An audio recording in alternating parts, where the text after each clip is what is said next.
Donc, nous avons le plaisir d'accueillir aujourd'hui M. Marc-Olivier Strauss-Kahn et M. Henri Strédignac qui nous font l'honneur de participer à cette table ronde qui a pour thème la zone euro, une évaluation. Avant de commencer, je me permets de faire une brève présentation de nos intervenants. M. Marc-Olivier Strauss-Kahn est directeur général et conseiller spécial du gouverneur de la Banque de France, chargé des relations externes. Et M. Henri Strédignac, qui nous fait également l'honneur de sa présence aujourd'hui, est économiste à l'Observatoire français des conjonctures économistes et président des économistes atterrés. Le thème du 11e Festival de géopolitique des Unions européennes nous donne l'occasion de faire un état des lieux de l'Union européenne, mais également de la zone euro. Pour commencer ce bilan, je souhaite poser une première question à laquelle M. Strauss-Kahn répondra en premier, avant que M. Strédignac ne réponde à son tour. Donc tout d'abord, M. Strauss-Kahn, la zone euro se caractérise par sa monnaie unique, dont on fête les 20 ans cette année. Quelles sont les promesses tenues ou déçues par la zone euro, Bonjour à tout le monde. C'est un vrai plaisir que d'être ici. J'étais déjà venu il y a quelques mois et puis on m'a dit que j'avais le droit de revenir en deuxième semaine, donc j'en profite. Je vais effectivement essayer de répondre à la question, mais d'abord je voulais dire que Henri Strédignac et moi, on a un nom qui démarre par les deux mêmes lettres, mais on ne va pas dire exactement la même chose, d'où l'intérêt du débat. Mais Henri, et je lui ai rappelé tout à l'heure, a été mon tuteur de facto quand j'ai démarré ma carrière, et étant à la Banque de France où j'ai fait un stage un peu long à l'INSEE, mais comme c'était au précédent millénaire, il ne s'en rappelait pas. Donc, je vais évoquer la situation de la zone euro, et d'abord, avant de partir dans l'économie, faire un rappel basique que vous connaissez, et qui est que s'il y a un processus européen, c'est aussi pour réconcilier des pays qui se sont fait la guerre pendant 4 siècles. Et depuis qu'il y a ce processus européen, ce qui n'excuse pas les problèmes qu'on pourra voir tout à l'heure, eh bien, il n'y a plus de guerre, et c'est ce que ce graphique évoque. Il y a aussi un autre point de géopolitique que je n'ai pas mis, mais qui est évident, du moins pour moi, c'est que si vous voulez jouer au niveau mondial, il faut concevoir les choses au niveau régional, c'est-à-dire européen, même si vous traitez les sujets au niveau local, c'est-à-dire français. Alors, je vais effectivement évoquer les 4 promesses tenues, et puis ensuite, les choses qui vont moins bien, et c'est entre autres là-dessus qu'on va diverger. Je ne sais pas si je vais traiter encore tout mon PowerPoint d'un seul coup, ou si je le couperai au milieu après les promesses tenues. Les promesses tenues, c'est d'abord, ça correspond essentiellement à l'euro dont on fête les 20 ans. L'euro et la zone euro, c'est pas exactement pareil, mais c'est bien le trait commun à toute cette zone. C'est aussi ce qu'on appelle l'union monétaire. Et 4 promesses dont je considère qu'elles ont été tenues, ça pourrait être discuté, étaient de faciliter les échanges, notamment en intra-zone euro, qui sera toujours marqué ZE, d'atténuer les chocs de change sur les pays membres, de minimiser l'inflation et, plus important encore, parce que ça le détermine, les coûts de financement, et de promouvoir la confiance, et donc la croissance, et donc l'emploi, etc. Mais je vais noter tout de suite que l'euro ne suffit pas, l'union monétaire ne suffit pas, parce que l'union économique, elle est en panne. Il y a beaucoup de choses qui n'ont pas été faites ou pas bien faites, et il y a, alors on pourrait dire 4 défauts à pallier, on peut dire 4 freins à desserrer, comme je suis toujours optimiste, j'appelle ça des freins à desserrer, et c'est là certainement qu'on va diverger avec Henri. Pour moi, c'est qu'il faut compléter l'union financière, il faut avancer dans la voie budgétaire, je ne veux pas parler d'union budgétaire, parce que ça c'est beaucoup plus loin, et pas sûr que ça se fasse. Il faut réduire les écarts structurels, ce qui fait des différences à l'intérieur de la zone euro. Je vais beaucoup parler de la zone euro en général, mais là, il faut reconnaître des grosses différences à l'intérieur de la zone euro, qui ne sont pas dues nécessairement à l'euro, mais que l'euro n'a pas nécessairement aidé à régler, notamment en termes de chômage. Et puis, répondre, parce que c'est ce que les sondages nous disent, de la part des Français, à une demande non pas de moins d'Europe, mais de plus d'Europe.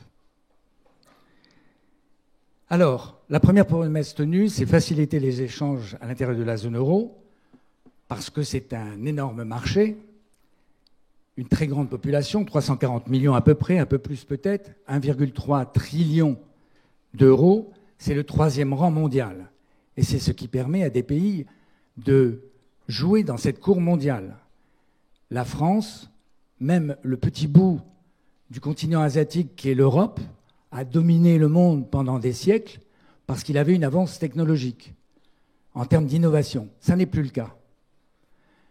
C'est normal que les choses évoluent, mais si nous voulons continuer à pouvoir avoir un poids dans des négociations commerciales, internationales, pour moi, il vaut mieux se réunir et être beaucoup.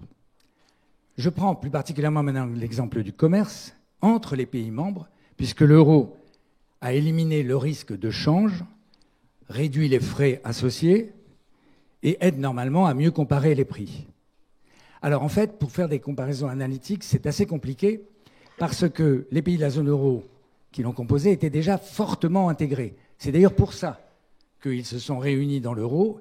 Ils avaient des économies avec des biens largement substituables.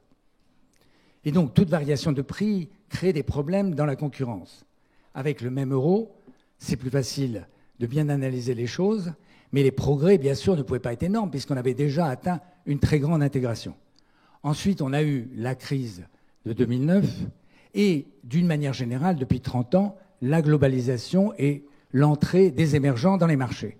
Cela dit, quand on fait des études, et je ne vais pas trop vous ennuyer avec des chiffres, mais on montre qu'en tout cas de 1999 à 2009, il y a bien une augmentation du commerce à l'intérieur de la zone euro, qui s'est ensuite arrêtée au moment de la crise et qui maintenant a repris. Depuis 2016-2017, il n'y a pas encore d'analyse, il n'y a pas encore assez de recul pour savoir exactement les facteurs, mais pour moi, il y a un facteur Brexit, c'est-à-dire des gens se reportent sur la zone euro en intra-zone euro plutôt que d'avoir des relations avec le Royaume-Uni dont on ne sait pas, c'est le feuilleton tous les soirs à regarder à la télé ce qui va se passer, et ce qu'on va appeler les Trumponomics, le fait qu'ils se soient mis à remettre en cause énormément d'accords qui fait que beaucoup de pays préfèrent travailler à l'intérieur de la zone euro plutôt qu'avec un autre pays qui ensuite risque de mettre des tarifs très élevés à l'import ou à l'export. Et toutes les analyses montrent que plus l'euro a duré, plus l'effet est important. Mais pour la France, quand on est en 1999, on était de facto déjà en union monétaire depuis un certain nombre d'années, puisqu'on collait au maximum au Deutschmark, mais avec un coût très important dès qu'il y avait une crise en termes de taux d'intérêt. Ça n'est pas que le commerce, bien sûr. J'ai pris cet exemple parce que c'est celui qui est le plus étudié, mais il y a le rôle international de l'euro dans les paiements mondiaux, et puis au niveau humain, j'ai pris l'exemple d'Erasmus. Depuis 1987, qui est la dernière dévaluation du franc et qui faisait varier sa monnaie, le calcul est fait depuis cette date-là, c'est une coïncidence, il y a eu 9 millions de personnes qui ont été concernées par le projet Erasmus en cumulé. Je dois dire que ce chiffre m'a vraiment impressionné. Deuxième promesse tenue, atténuer l'impact des chocs de change. Alors, vous allez me dire, mais l'euro flotte, donc il continue à varier. Et effectivement, le graphique que vous avez là vous montre, alors il faut dire que les couleurs ne sont pas faciles à distinguer ici.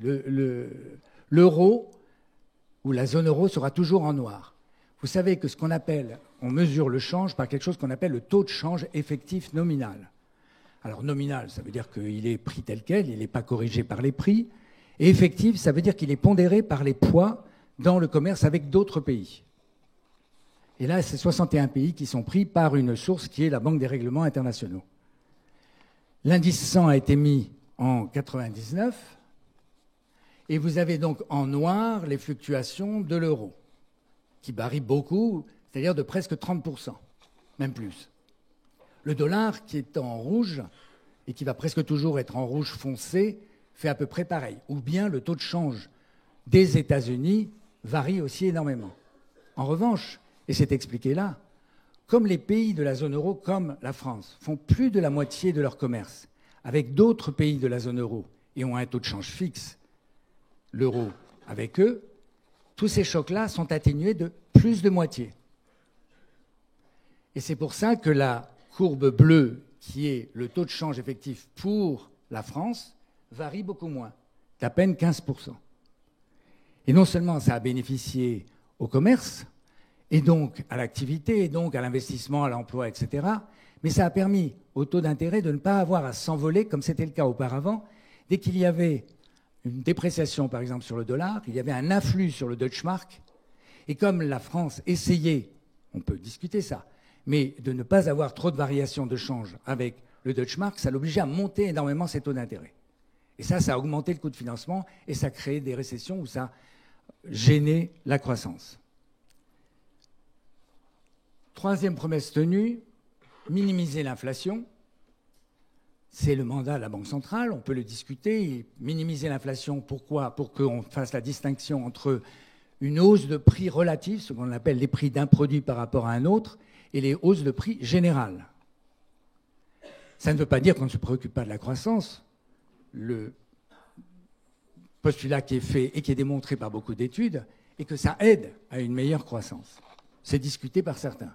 En tout cas, pour la zone euro, voilà, les pays de la zone euro, voilà la démonstration de l'impact, à peu près une baisse de l'inflation de 5% sur 2 périodes, post- et pré-introduction de l'euro, et même pour la France, qui était au-dessus de la moyenne avant et qui est en dessous de la moyenne après. Et ceci, ça contribue à des taux d'intérêt moins élevés, puisque l'inflation va affecter l'inflation anticipée, et que vous le savez, les taux d'intérêt, ben ça va être à la fois l'anticipation sur l'activité et l'anticipation sur l'inflation. Et surtout, ici, ce qui est représenté, c'est l'écart avec l'Allemagne. Et donc, une illustration de ce que je disais tout à l'heure, c'est-à-dire qu'avant l'introduction de l'euro, il y avait des crises de change qui faisaient qu'il y avait des taux d'intérêt en France qui devaient monter énormément de plusieurs... Alors là, on peut parler de points de base, on va dire 700 points de base, ou 7% à ajouter au taux allemand.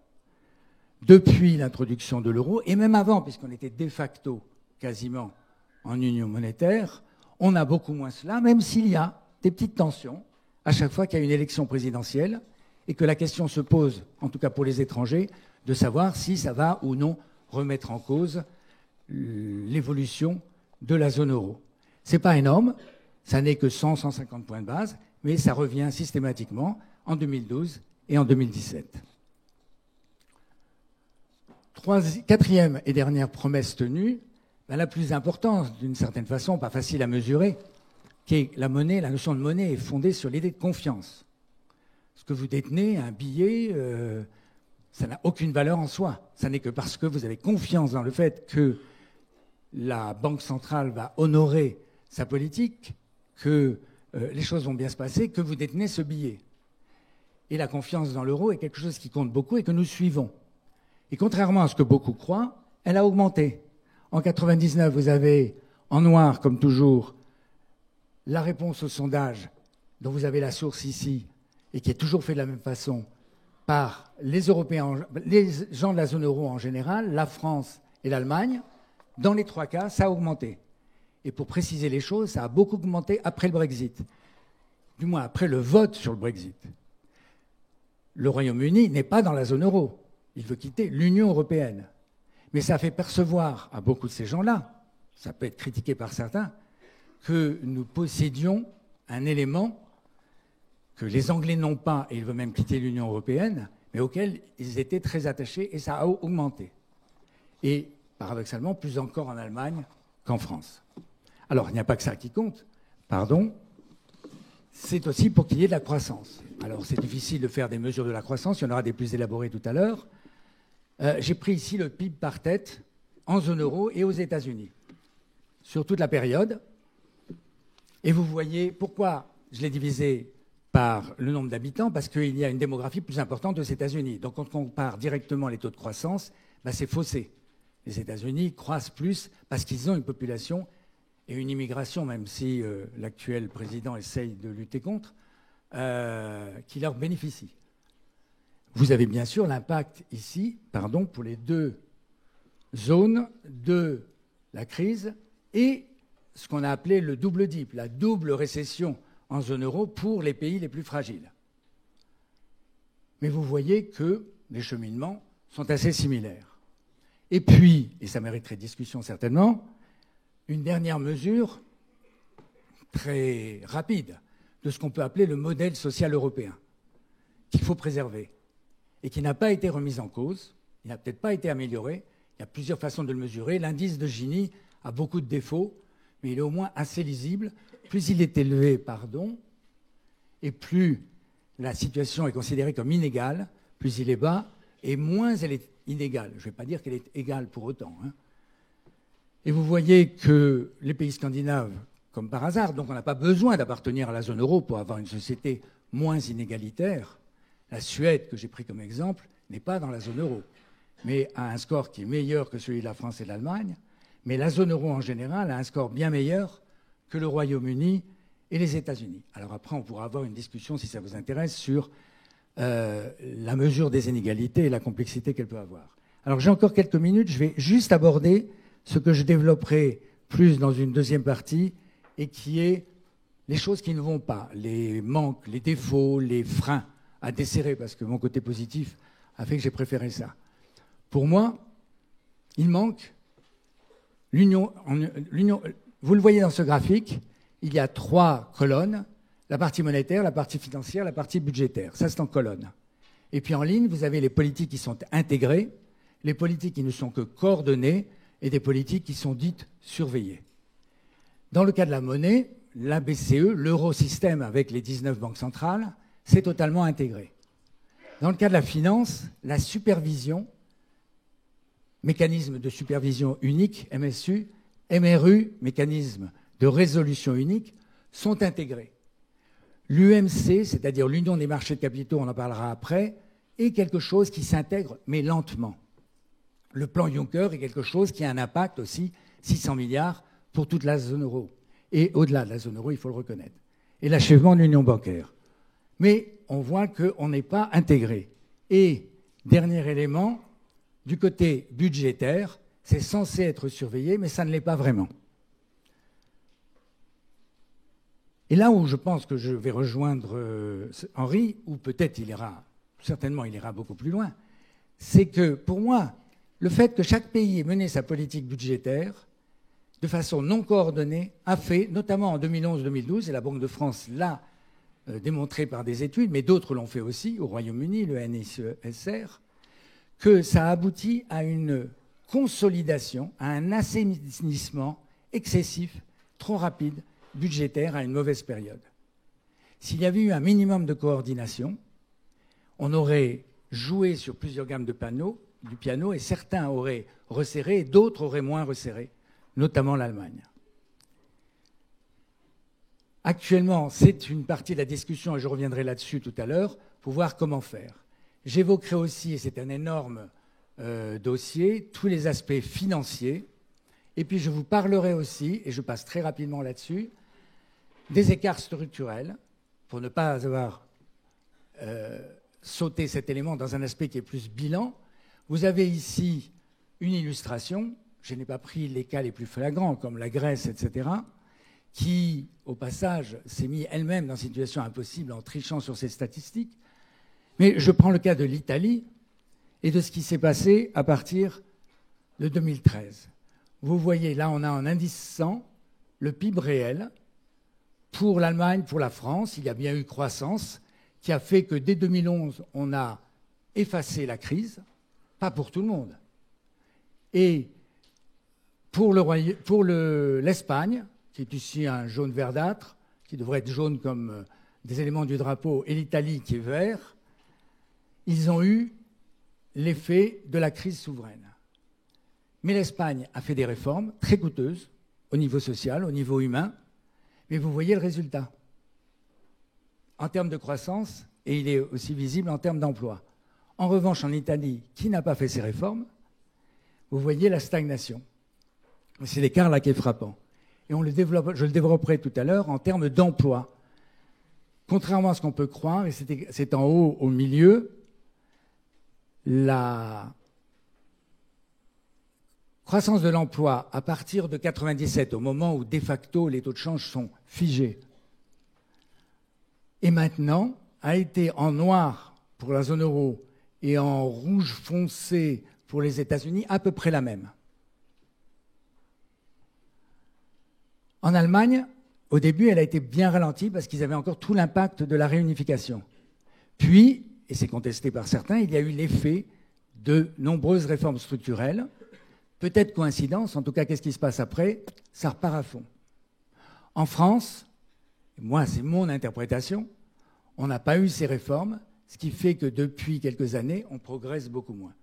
Ou on est en train de les appliquer, mais elles mettent du temps à avoir un impact. Et puis je parlerai à la fin de la demande des Français à plus d'Europe. Mais j'ai un peu dépassé mon temps, mais je l'avais dit puisqu'on n'a pas exactement la même structure, et je ferai plus court dans la deuxième partie.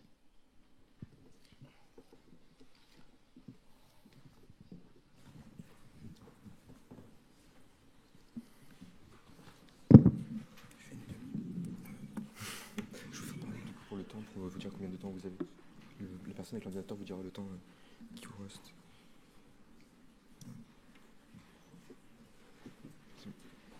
Vous avez aussi...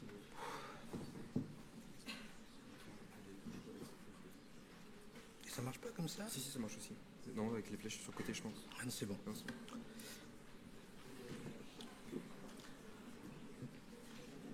Donc nous allons... J'ai essayé de vous brosser ici un petit tableau de la situation actuelle de la zone euro et de l'Union européenne. On va voir que ce n'est pas forcément génial, et en même temps, le Brexit montre qu'on ne peut pas sortir.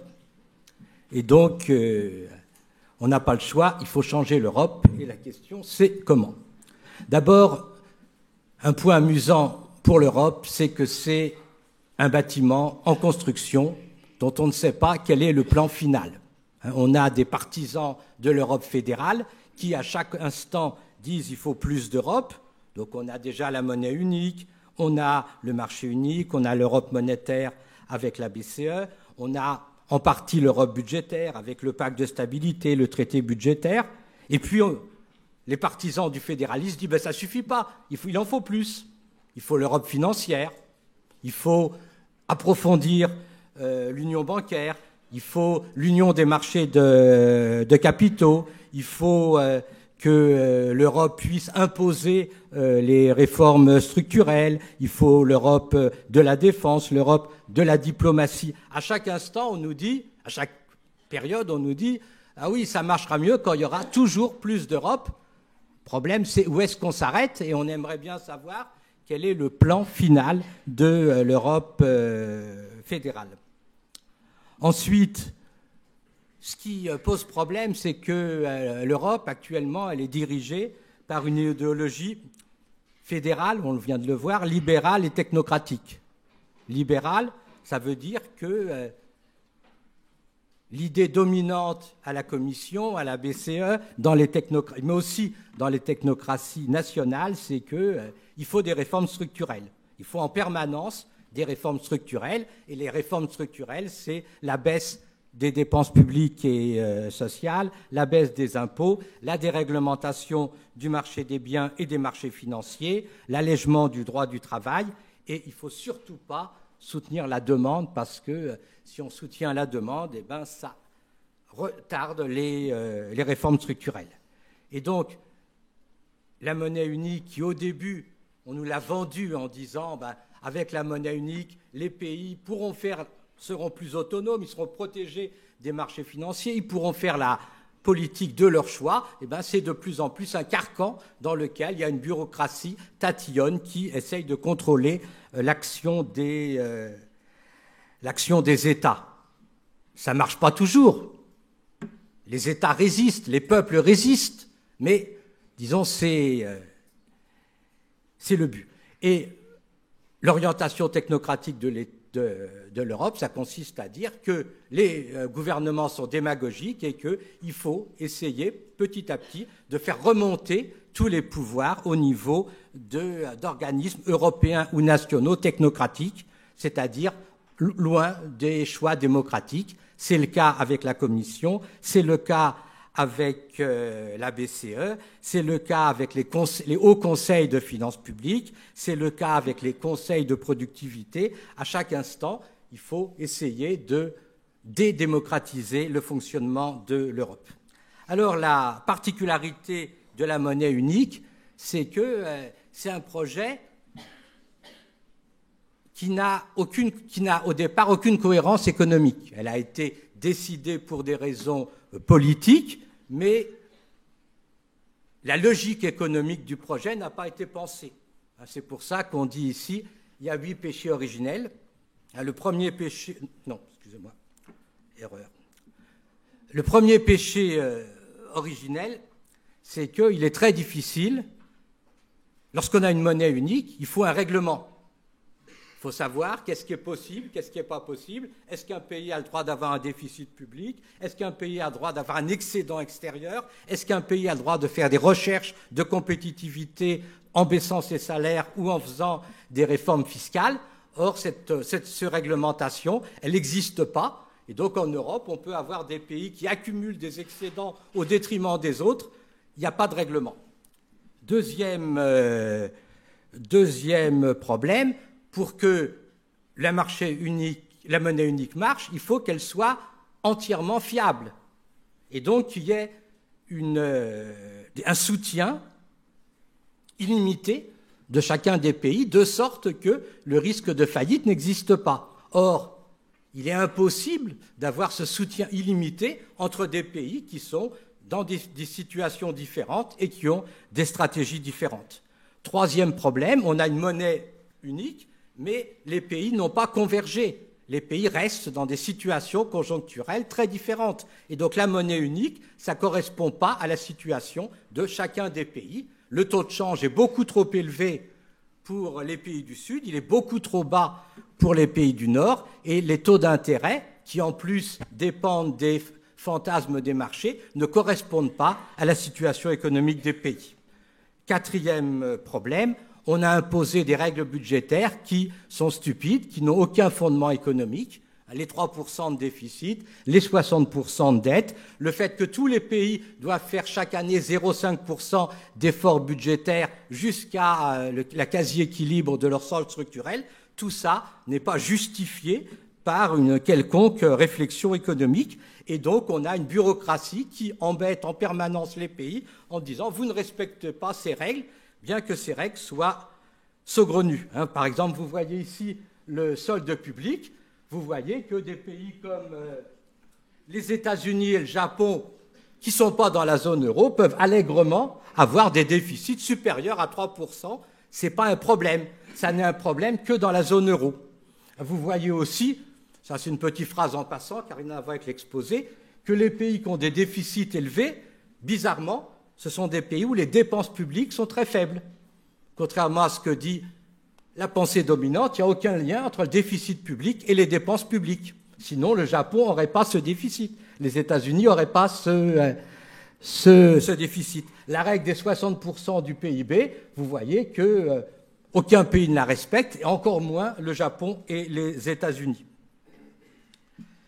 Cinquième problème, la BCE n'a pas le droit de financer directement les États, les dettes publiques ne sont pas garanties, et ça permet aux marchés financiers de spéculer, et donc les taux d'intérêt ne sont pas les mêmes pour chacun des pays, ce qui brise un peu la notion de monnaie unique. Les pays membres, comme les pays membres n'ont pas une banque centrale prêteur en dernier ressort, ça les fragilise, ça fragilise aussi leur système bancaire, et donc ça, c'est un élément de fragilité des pays dont la technocratie européenne s'est emparée pour dire il faut une union bancaire, et avec l'union bancaire, les pays perdent tout moyen d'action sur leur système bancaire. D'un côté, on peut dire c'est sympa, comme ça les banques font ce qu'elles veulent, il n'y a plus d'intervention politique dans les banques. Mais de l'autre côté, si effectivement on a besoin d'orienter le système bancaire, par exemple pour la transition écologique, on n'a plus les moyens de le faire.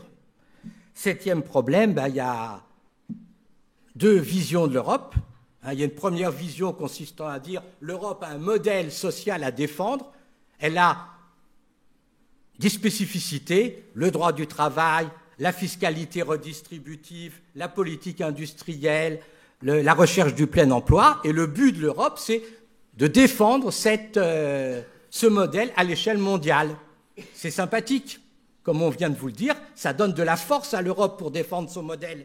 Mais le problème, c'est que la technocratie européenne, au contraire, elle considère que son rôle, c'est de détruire ce modèle, de diminuer le poids des dépenses sociales, de réduire le droit du travail, tout ça, de faire des réformes structurelles libérales, et tout ça, ça affaiblit le modèle social européen. Et dernier point, nous avons connu une crise financière importante. On est toujours dans une situation de capitalisme financier qui crée des déséquilibres. Il faut penser à ces déséquilibres. Il faut penser à la crise écologique. On est dans une situation où, malgré des taux d'intérêt nuls, on a besoin de déficits publics élevés. Et à l'échelle européenne, on n'a pas pris la mesure de la crise. Si on peut faire une petite histoire rapide, vous savez qu'on a eu, grosso modo, 2 périodes.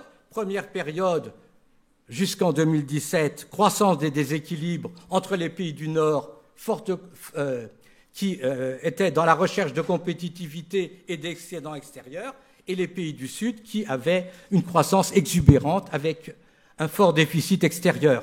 La zone euro l'Europe a été incapable de coordonner les politiques économiques.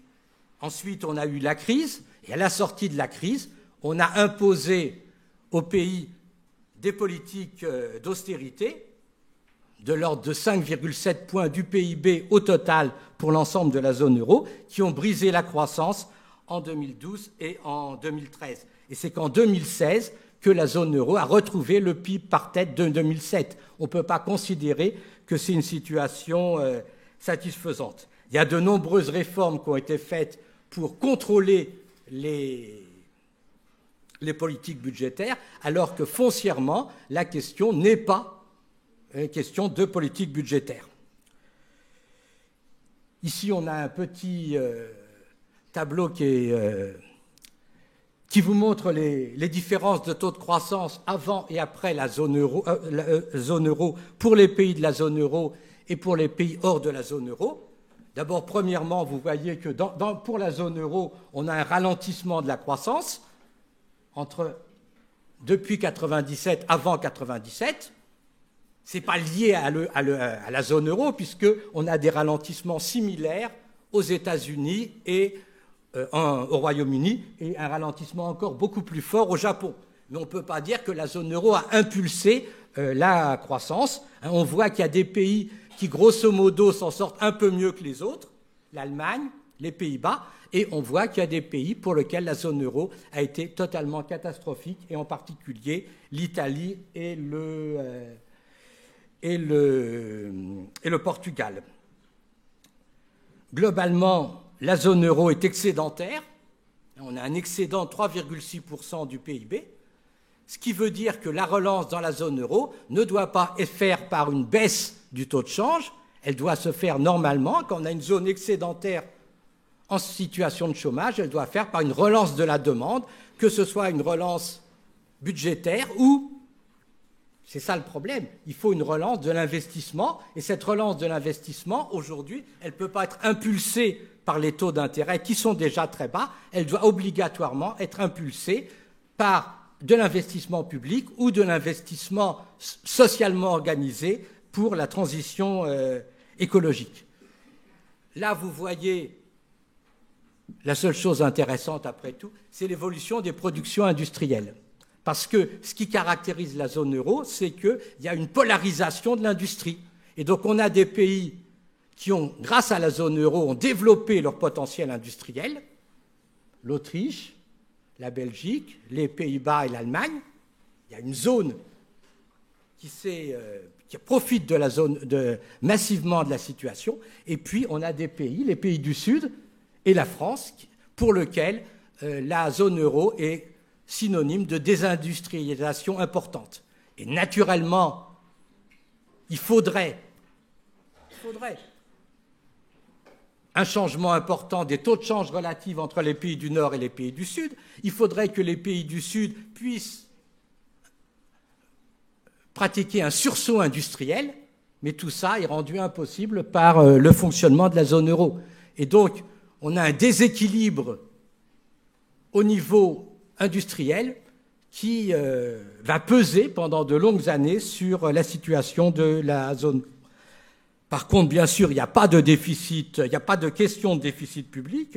On est en excédent structurel dans l'ensemble de la zone euro. Mais malheureusement, les technocrates de Bruxelles continuent à embêter les pays en disant « c'est épouvantable, vous devez absolument vous caler sur une dette de 60% du PIB ».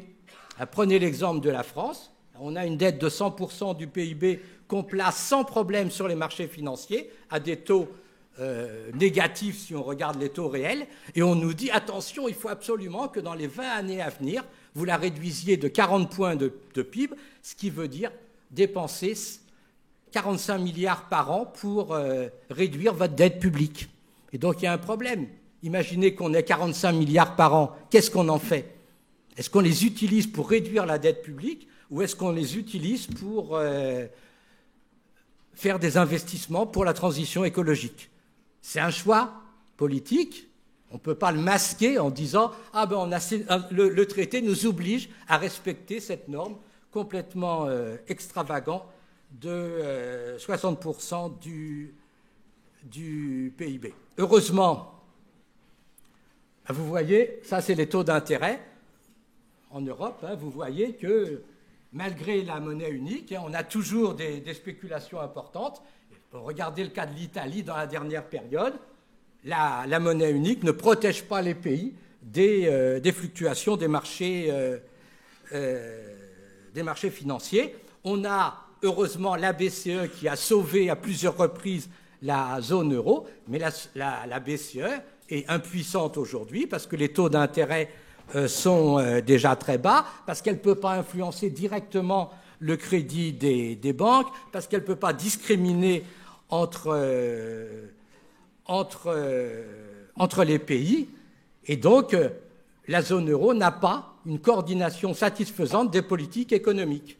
Donc, c'est le problème. Il faudra une coordination des politiques économiques. Et en même temps, si on donne la coordination des politiques économiques à la Commission et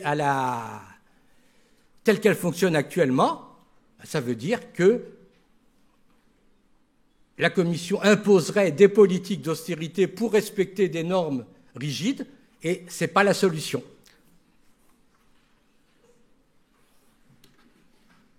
On arrête là ?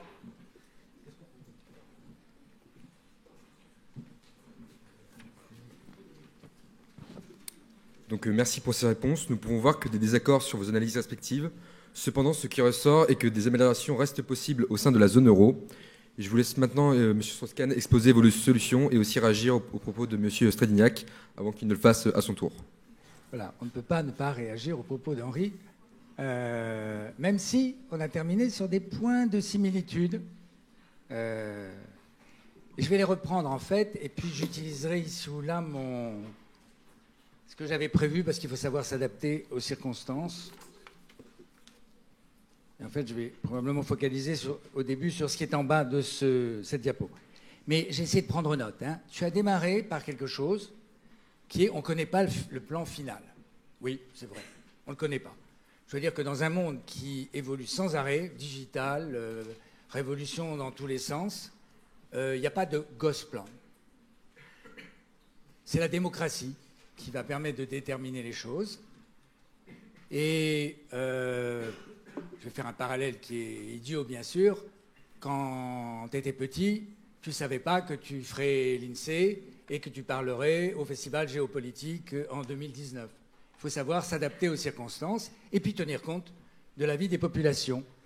Et c'est là que j'utilise pas simplement les votes qui sont faits, mais ce sondage qui est fait chaque année dans le cadre de quelque chose qui ne se passe pas loin, au GECO à Lyon, en octobre ou novembre, selon le cas. Et depuis quelques années, on a posé la question, est-ce que vous voulez plus ou moins d'intégration européenne? Et on met explicitement, pour que les gens comprennent, que l'intégration européenne veut dire plus de décisions prises au niveau européen, et pas au niveau, j'ai pas mis toute la phrase, et pas au niveau local. Et je dois vous dire que le résultat m'a stupéfié. Ce n'est pas les sondages qui doivent nous gouverner. Et on peut comprendre que parfois ça réunisse des gens. Donc il y a d'avis peut-être différents. Politique d'immigration et réfugiés revient en premier. Peut-être par des gens qui ne veulent pas qu'on accueille des réfugiés ou d'autres qui voudraient que ça soit mieux distribué ou mieux fait.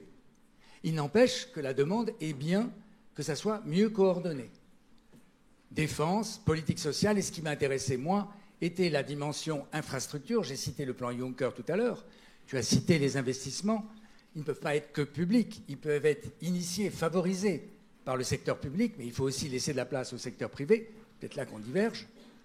Une coordination des politiques économiques. Là, on se rejoint, sauf que toi, tu crains que ça ne soit ensuite fait par des technocrates, des bureaucrates. Je suis peut-être un technocrate, je suis peut-être un bureaucrate, mais il ne suffit pas de qualifier des gens pour démontrer que ce n'est pas bon. Après, on pourra revenir sur ce que tu évoques, les fameux seuils qui d'ailleurs ne sont pas respectés. Donc ça, c'était le premier point qui m'a fait réagir. Ensuite, il y en a une série sur le fait qu'on veuille absolument dépenser moins dans la pensée que tu appelles dominante. Nous, ce qu'on dit à la Banque de France, c'est qu'il faut surtout dépenser mieux. En zone euro, on n'en a pas parlé tous les deux, mais on est d'accord, je suppose, là-dessus, il y a absolument une insuffisance en pourcentage du PIB dans la recherche, le développement et l'enseignement. On est à peu près 5%, il y a des pays qui sont qu'à 4 ou 3, il y a des pays qui sont à 7 comme le Danemark, c'est donc possible, et ça devrait être un élément plus important. Donc c'est dépenser mieux, plus encore que dépenser moins. Tu as dit à un moment, emporté par ton élan, que tout le monde était pour la déréglementation. Mais par ailleurs, il y a une bureaucratie tatillonne et qui régule tout. Ça peut paraître contradictoire. En réalité, nous pensons que dans la crise, il n'y avait pas eu assez de régulation. Et là, peut-être, dans l'origine de la crise, on se rejoint. Tu as souligné le soutien de la demande. Et tu as reconnu à un moment que la BCE avait joué un rôle. Parce que qui a soutenu la demande ? C'est bien la seule institution dont la politique est intégrée au niveau de la zone euro. C'est la BCE, c'est l'eurosystème. Ça ne peut pas suffire, on en est d'accord. Elle ne peut pas être surchargée. Il faut qu'il y ait d'autres politiques. Mais la BCE, l'eurosystème, n'est absolument pas contre le soutien de la demande. Au contraire, il a tout fait, dans le respect de son mandat, pour y arriver. Après, je crois, on ne va pas partir dans des débats, qu'il peut y avoir un raccourci entre ce que tu appelles financer directement un État et être un prêteur en dernier ressort. On ne peut pas partir, il y a peut-être des spécialistes ici, en tout cas financer directement un État, aucun pays avancé ne le fait. Et quand on le fait, on aboutit à quoi ? Au Zimbabwe ou au Venezuela actuellement. C'est-à-dire une inflation galopante. Donc ça n'est qu'en rachetant des choses ou en garantissant en tant que prêteur en dernier ressort qu'il peut y avoir un rôle. Et c'est là que se développe une action dont je vais parler actuellement. C'est vrai qu'elle n'a pas encore été créée parce que les choses se font lentement. On ne décrète pas les choses du jour au lendemain et qui est un rôle pour ce qu'on appelle le mécanisme européen de stabilité, qui est en voie de création, pour jouer le rôle de prêteur en dernier ressort. Très rapidement aussi, à un moment, tu as été amené à dire que la zone euro avait été catastrophique pour l'Italie, et pourtant, auparavant, tu avais reconnu que ce n'était pas l'euro qui était responsable. En fait, tous ces pays ont la même monnaie. Et toi, tu dis, elle n'est pas appropriée pour certains pays. Elle n'est surtout pas appropriée pour les pays qui n'ont pas fait les efforts de compétitivité. Et d'évaluer, il n'y a pas de mystère. Ça entraîne ensuite de l'inflation, et c'est un schéma sans fin qu'on a vu dans des tas de pays. Et je ne vais pas reprendre l'exemple du Venezuela pour aller jusqu'à là. Tu as cité l'industrie, et l'industrie compte. Elle compte dans le cycle. Mais ça n'est que 60% du PIB. Tu oublies les services. Et donc, on ne peut pas dire que... Je sais qu'il y a un débat, et des très grands noms, qui ont dit que ça pouvait amener à une polarisation de la zone euro. Krugman, etc. C'est probablement à ça que tu te réfères. Mais pour autant, ça ne veut pas dire qu'il n'y a que l'industrie qui compte et que les pays ne peuvent fonctionner qu'à partir de ça. Alors on me pousse à conclure. Je vais néanmoins revenir très rapidement sur ce que j'évoquais ici, parce que ça, je ne l'ai pas développé. Alors c'est un peu complexe, présenté comme ça, je vais le présenter par ordre. L'investissement est de plus en plus dans des produits risqués et dont le retour sera à très long terme.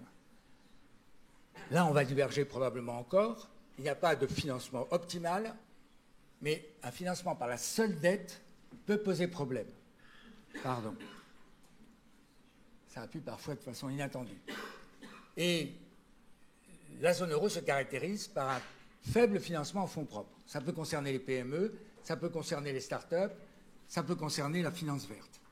Or, on a un très fort excédent commercial, un excédent de notre épargne sur notre investissement. Le schéma auquel on pense, et il n'est pas démontré, mais on y croit, c'est que l'union des marchés de capitaux, en faisant un marché complet, beaucoup plus liquide, beaucoup plus profond, permettra d'avoir un meilleur financement de ce type-là. Et la confiance dans les banques par l'union bancaire permettra de le renforcer aussi. Et ce que l'on veut, c'est un partage des risques. Enfin, ce que l'on veut. Ce que la Banque de France prône. Ça ne veut pas dire que tout le monde le veut. Des risques pris par le secteur privé, parce que des banques, c'est là pour prendre des risques, c'est là pour financer, et des risques pris par le secteur public avec justement le MES, le mécanisme européen de stabilité, qui va jouer le rôle de prêteur en dernier ressort, de filet de sécurité commun que tu évoquais tout à l'heure, plus l'augmentation lente, c'est vrai, mais de facto qui se fait d'un budget européen, ou du moins qui est annoncé par les hommes politiques et qui de facto se traduit par un déficit ou un moindre surplus de l'Allemagne du point de vue budgétaire.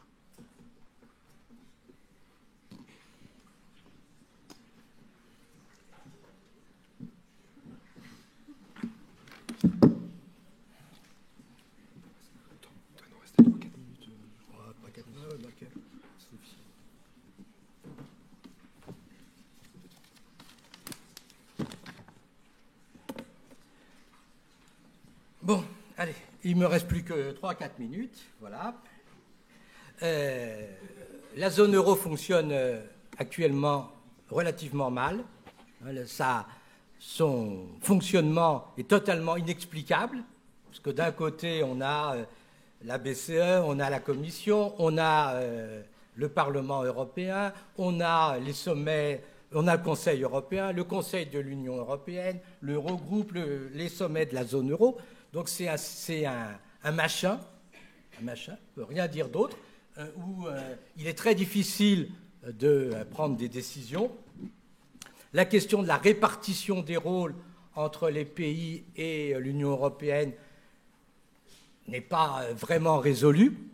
On ne sait pas dans quelle mesure, à quel niveau telle ou telle mesure doivent être prises. Et il y a une tendance des institutions européennes à prendre de plus en plus de poids sans contrôle. L'Union européenne décide de lancer des programmes qu'elle impose aux pays membres. Par exemple, l'union des marchés de capitaux. On va imposer aux pays membres cette union des marchés de capitaux sans tirer les moindres leçons de la crise. On a eu une crise en 2007 qui montre les effets, effectivement, des marchés de capitaux. L'internationalisation des marchés de capitaux, ça augmente de façon extrêmement importante les risques. On demande à des gens d'intervenir, à des institutions d'intervenir dans des pays qu'ils connaissent mal. Les marchés financiers n'ont pas la capacité de faire des investissements rentables à long terme, socialement rentables. Rien ne dit que les marchés financiers vont favoriser la transition écologique plutôt que la rentabilité à court terme. Tout ça est une impasse que la Commission veut imposer sans réflexion démocratique. En plus, on a des divergences extrêmement importantes en Europe, où on a des pays du Nord qui disent clairement on ne veut pas plus de transferts, il faut que les pays absolument fassent des réformes structurelles comme nous, l'Allemagne, on l'a fait, sans voir que la stratégie, chaque pays isolément essaye de faire des gains de compétitivité. Au niveau global, c'est catastrophique, parce qu'au niveau global, ça nuit à la demande et finalement, personne ne fait de gains de compétitivité. Et le drame, c'est qu'on a un discours des technocraties qui n'a aucun fondement économique, mais qui simplement se répète et qui semble devenir une vérité. Le fait, par exemple, que les réformes en Allemagne ont eu effectivement un impact important sur l'emploi, il y a des travaux scientifiques qui montrent que ce n'est pas vrai et que l'Allemagne, une grande partie de la croissance de l'emploi en Allemagne, c'est le développement du temps partiel, en particulier chez les femmes. Et donc, il faut... le problème en Europe, c'est la domination de l'oligarchie financière et de la technocratie. Voilà. La Commission fait beaucoup de projets, AGEC continue, la Commission fait des projets, et le problème, c'est que ces projets ne sont pas discutés démocratiquement. Par exemple, on a le projet « Il faut faire une assurance chômage européenne ». D'un côté, ça paraît sympathique, et puis de l'autre, on dit « oui, en même temps, ça voudra dire que l'Europe pourra intervenir directement dans le droit du travail des pays membres, ce qui est dangereux ». La Commission, par exemple, a une idée géniale, les instruments de convergence et de compétitivité. L'instrument de convergence et de compétitivité pour la Commission, c'est que la Commission ferait un contrat avec un pays disant si vous acceptez de réduire votre système de retraite pour favoriser la capitalisation, on sera indulgent sur votre déficit public. Là aussi, c'est extrêmement dangereux. La Commission a sorti l'année dernière des projets extrêmement dangereux dans lesquels, premièrement, on déclarait que la dette publique des pays est risquée, et donc les banques qui détiennent de la dette publique devraient absolument avoir des fonds propres en face, donc les pays auraient de plus en plus de difficultés à se financer, ce qui veut dire qu'on nourrirait la spéculation, et par ailleurs, on confierait aux institutions financières le soin de faire des actifs titrisés qui seraient considérés comme sans risque et que les banques pourraient détenir. Donc le but de la Commission, c'est de limiter le financement que les États pourraient obtenir. On a eu l'année dernière une tentative courageuse de notre président Emmanuel Macron pour dire il faut faire un tournant en Europe, favoriser l'harmonisation fiscale et sociale, augmenter le budget de la zone euro, avoir explicitement des objectifs en termes d'investissement d'avenir et de stabilisation. Ça s'est heurté à un refus assez net de l'Allemagne et des pays du Nord. Le modèle disant il faut plus de solidarité entre les États membres et il faut une politique européenne pour développer des biens communs en matière de transition écologique n'est pas actuellement majoritaire en Europe, et ce qui veut dire qu'il est très dur de changer l'Europe. Ça ne veut pas dire qu'il ne faut pas renoncer. Changer l'Europe, ça a un certain nombre de... Pour aller vite, il y a 2 points importants. Il faut une coordination des politiques économiques entre pays visant effectivement au plein emploi. Et cette coordination, elle doit oublier complètement les 3%, les 60%, etc., qui n'ont aucun sens économique. Dans cette coordination, il faut exiger que les pays qui sont trop compétitifs, effectivement, augmentent leur protection sociale ou leur salaire, et il faut développer à l'échelle européenne des biens communs, en particulier pour la transition écologique.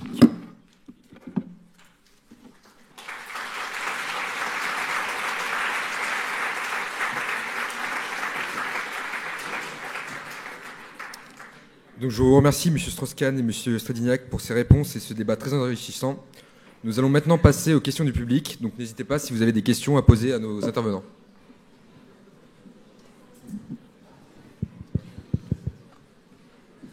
Bonjour, je voulais un petit... il y a quand même un sujet que je voulais aborder, c'est quand même la certification des comptes de la Grèce, fait par un ancien président de l'Union européenne, qui était José Manuel Barroso, qui a certifié des comptes qui n'étaient pas exacts lorsqu'il était à la Goldman Sachs. Donc la confiance que l'on peut avoir en les institutions européennes alors qu'ils ont truqué les comptes. Ça vaut peut-être la peine qu'on recueille plusieurs questions pour pouvoir répondre avec une vue d'ensemble. Alors moi je voulais vous poser une question sur qui dirige l'Europe aujourd'hui. Est-ce que c'est clairement l'Allemagne avec l'Autriche, les Pays-Bas, la Scandinavie, à qui profite l'euro et à qui profite l'Europe, et à ce moment-là au détriment des populations espagnoles, portugaises, grecques et demain italiennes et françaises, ou dès aujourd'hui italiennes? Et une question que vous n'avez pas abordée, qu'est-ce qu'on fait des paradis fiscaux qui sont dans la zone euro, comme l'Irlande, qui profitent d'une fiscalité absolument étonnante sur les GAFA, ou le Luxembourg. Si les Anglais s'en vont, on aura perdu Jersey et Guernsey, mais vous n'avez pas posé cette question dans cette zone euro du rôle de ces paradis fiscaux à l'intérieur de la zone euro. Merci.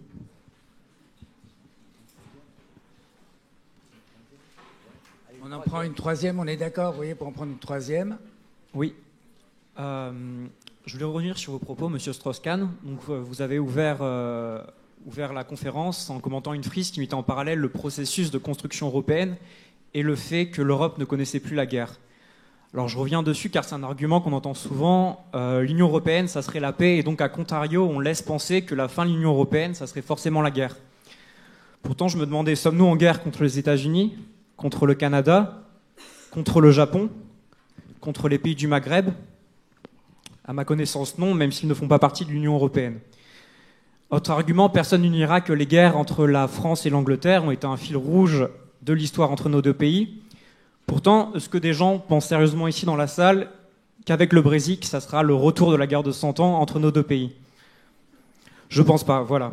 La question que je voulais soulever, c'est est-ce que cet état de paix est vraiment à chercher dans la construction européenne ou finalement dans d'autres processus et d'autres dynamiques, comme par exemple le libre-échange, même si ça laisse parfois la place à d'autres guerres, comme sur la compétitivité, mais c'est un autre débat.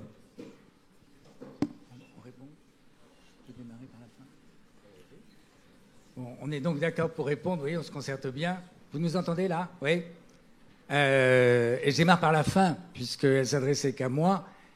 Ce que je voulais évoquer, c'est quelque chose que l'on a en tête et qui était pourquoi il y avait le processus européen. Et il s'est traduit par une absence de guerre interne à l'Europe. Je ne dis pas que s'il y avait un arrêt du processus européen, il y aurait des guerres. Je sais simplement que même dans la période que vous avez pu vivre, ou peut-être vous êtes né juste après, dans des endroits qui ne sont pas très loin, dans les Balkans, des pays qui aspirent à entrer dans l'Union européenne, dans le processus européen, il y a eu des guerres. Donc ce n'est pas si loin que ça. Les guerres peuvent ensuite prendre une forme un peu différente, qui sont des guerres économiques.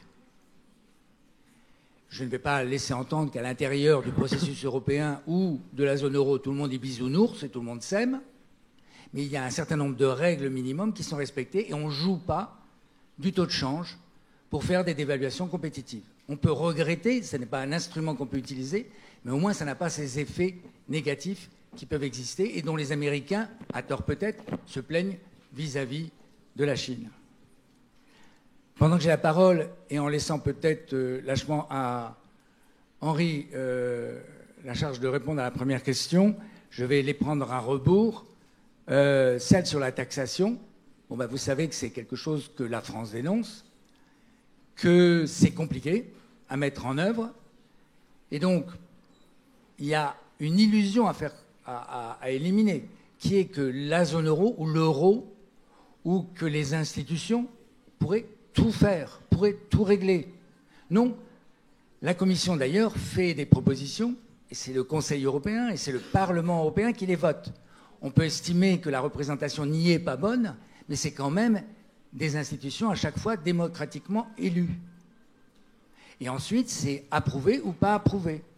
Peut-être par une pensée dominante, mais c'est comme ça que les gens votent. Sur est-ce que tout le monde y gagne, tout le monde y perd, je vous engage à aller regarder sur YouTube un exposé qu'a fait récemment en Italie Benoît Cœuré. Il y a des pays qui gagnent, ça dépend des critères qu'on prend. Il y a des pays qui ont perdu, et notamment à cause de la double récession. Mais qui étaient des problèmes que ces pays s'étaient aussi pour partie créés. Et s'il y a eu une intervention de la BCE en 2012 pour dire « whatever it takes », quoi qu'il soit nécessaire, la BCE fera ce qu'il faut pour sauver l'euro, c'est parce qu'il y avait une contagion anormale entre un pays qui avait triché dans ses statistiques, la Grèce, et un autre pays, l'Italie ou l'Espagne, qui n'était pas dans une aussi grosse situation. Qu'est-ce qu'a dit la BCE plus récemment? Le choix que fait l'Italie d'avoir des déficits plus élevés, c'est le problème de l'Italie.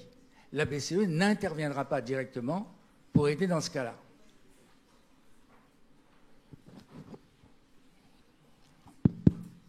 Bon, d'une part, effectivement, il n'y a plus de dévaluation, hein, mais ça n'empêche pas que les pays pratiquent des politiques de compétitivité agressive. Hein, ça a été le cas de l'Allemagne. L'Allemagne a choisi une politique agressive de recherche de compétitivité qui fait qu'actuellement, elle a un excédent de 8 points de PIB, et c'est pareil pour les Pays-Bas, et que tout ça, ça pèse sur les autres pays. Effectivement, on a besoin d'une volonté politique en Europe pour lutter contre les paradis fiscaux. Et cette volonté politique, elle doit d'abord s'incarner dans les pays.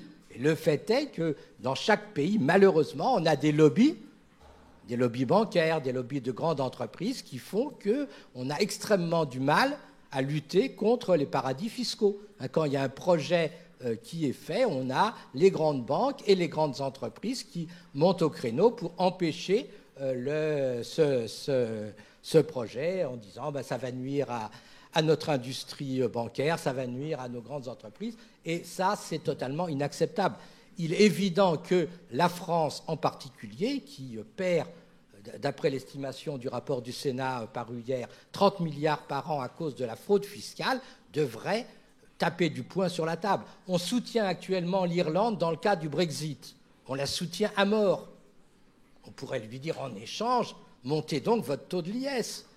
Comment est-il acceptable que des sociétés françaises, tout à fait respectables comme Renault, soient des sociétés de droit néerlandais? C'est pas possible. Je veux dire, c'est de la fraude réglementaire. Il y a des tas de choses à faire, mais simplement, il faut que les gouvernements se préoccupent de ce problème. Mais on est dans une situation où une grande partie des hauts fonctionnaires, c'est des gens qui, dans 5 ans, seront eux-mêmes à la tête des grandes entreprises et des grandes banques, et donc qui laissent faire. Et ça, bon, je veux dire, c'est quand même extrêmement préoccupant. Quand on voit des gens qui sont directeurs dans des administrations fiscales qui se retrouvent après dans des cabinets d'optimisation fiscale, c'est quand même un problème. Je veux dire que, et ça, c'est au niveau européen comme au niveau français. Quand vous avez travaillé pendant... Et américain, mais je veux dire,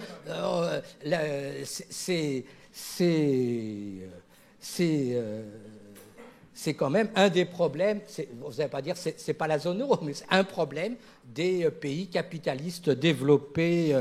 C'est un problème des pays capitalistes développés aujourd'hui.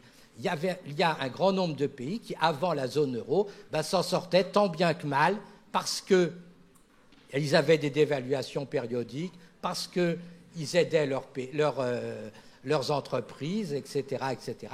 Ces pays-là, l'Italie, l'Espagne, à un degré moins la France, ont été coincés par la zone euro et ils en souffrent. Alors on peut dire, voilà, ça va les guérir, mais le problème, c'est que dans certains cas, comme l'Italie, c'est extrêmement coûteux. Et l'exemple de Barroso, l'exemple des statistiques, le problème essentiel, c'est qu'effectivement, un grand nombre de personnes font des allers-retours entre les instances de la Commission et un certain nombre de grandes institutions financières internationales, privées. Et ça, effectivement, c'est aussi un problème.